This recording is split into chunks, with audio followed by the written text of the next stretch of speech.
everybody, this is Naomi with Domer's Gardens. I just wanted to talk to you today a little bit about moringa trees and one of my pet peeves. So we've been growing moringas ourselves for quite a few years. The first moringa trees that we purchased was about 8 years ago. I think it was about 8 years ago. And with my moringa trees that I purchased, they gave me a free gift of some seeds. And so I planted those seeds. I had wonderful results. And so that's what we started doing, is growing from seed. Now, a couple of things that just drive me nuts is today I got on, we're about to list some of our moringa trees for sale. We're going to put 5 on tonight. And every time I do that, I go on and just do a little research, see what's available, see what's out there, see what people are selling, just to stay informed. And when I do this, inevitably, but this year is just really bad. This year seems to be worse than it's ever been before. We see a lot of sellers selling eensy-weensy little seedlings for sale. There's a couple of problems with this, and this is the reason why it drives me nuts. It's because these moringa trees can go from seed to seed, meaning you plant the seed, they have gotten to the maturity and to the age where they themselves flower and seed within 6 months. So these trees, these little seedlings that you're buying, sometimes 3 for $10, 3 for $15, sometimes it's more expensive than that, are babies. They are tiny little seedlings. They are probably between 2 and 6 weeks old. The reason why this is a problem is because the chances of that plant surviving both the shipping and the transplant are very small. So people order these moringas thinking that they're getting quality, healthy plants, which they are at the time of shipping. However, by the time that they receive the plants and they get them planted, they wind up dying a couple weeks later, and people think, oh, I can't grow moringa. Moringa just dies for me. Not true. More than likely what is happening is that that plant was too young. They grow very quickly. So what you're interested in when you're going to buy a moringa tree is not height. They can get to a height of a couple of feet within no time at all. I'm going to show you real quick one of our plants that we have that we planted. This was in spring, so this is really only about, I think this one's about 3 months old. And you can see here that we've already got flowers. So this tree is a very immature tree. And you can see that the trunk size is decent. It's already got a little bit of bark on it, not quite. I mean, it's just a tiny bit of bark. But this is a decent sized plant. It is now already up to my waist. So this tree is already up to my waist. It's a fairly decent size. Somebody can put that on and say it's a mature tree. It's already flowering and charge quite a bit of money for that. But it's not a mature tree. So when you're looking for a moringa tree, do not look for height. What you are interested in is age. So I'm going to show you why you should be interested more in age versus height. This tree that I just showed you, like I said, was a couple months old, and it was planted about a month before this one. This one's, you can see, it's not very tall, but this was planted directly in the ground, which means that it's not going to achieve the height as the ones in the pots. So this one here is pretty much what you're going to buy when you buy those 2 for 10, 2 for 15, whatever online. And look at this root. It looks like a decent root, yes. But I'm going to show you what a moringa root should look like when you get it. So this is what the moringa roots look like when we ship them. This tree right here is actually a 2-year-old tree.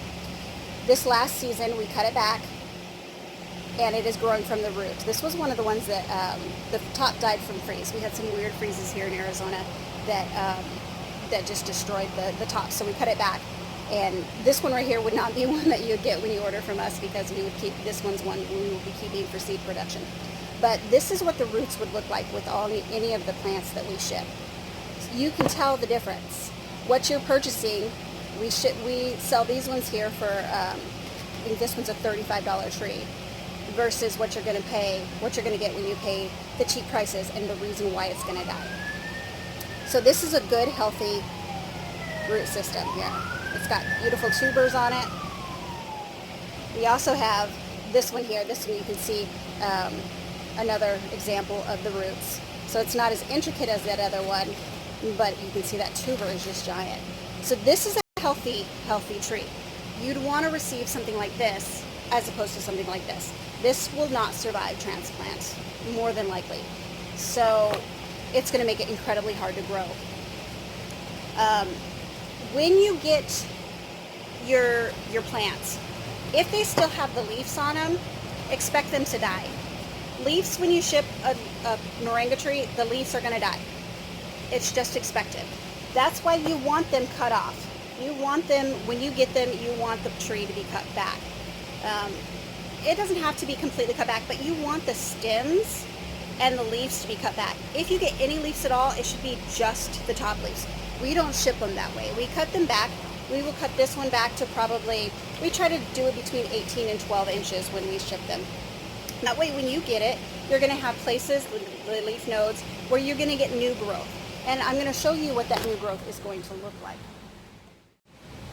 So let me show you what these are going to look like when we ship them. We cut them back. This one was cut back to about 8 inches. It has these new growths on it. Sometimes we will leave the side arms. If it's got some good side arms and the side arms have bark already, we'll leave them. And that way you'll get fresh new growth from all of these little leaf nodes.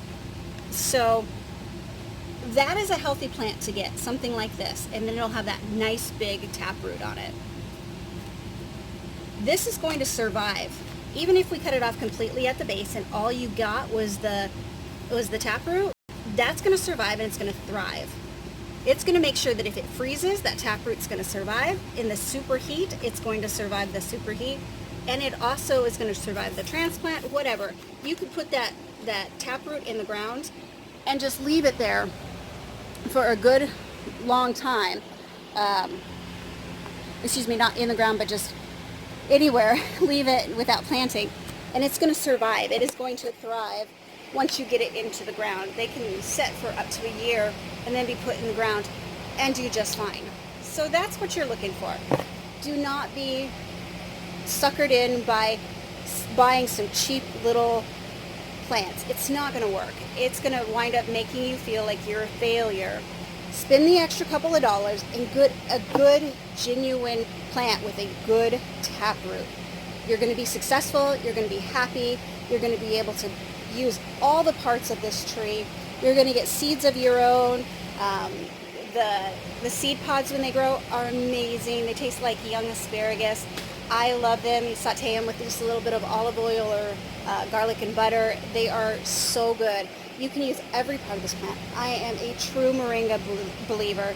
I love every part of it. The leaves are delicious in salads or just crushed up and put into pill form if you don't like the taste of them. There's so many ways that you can use this plant, not to mention the fact that you'll be able to grow just an amazingly beautiful drumstick plant yourself. So I hope that this helped. I hope that you understand why it's better to spend a few extra dollars on a good quality moringa plant as opposed to just these little cheap ones that are not going to survive. Thanks for watching. You can visit us at www.gomersgardens.com.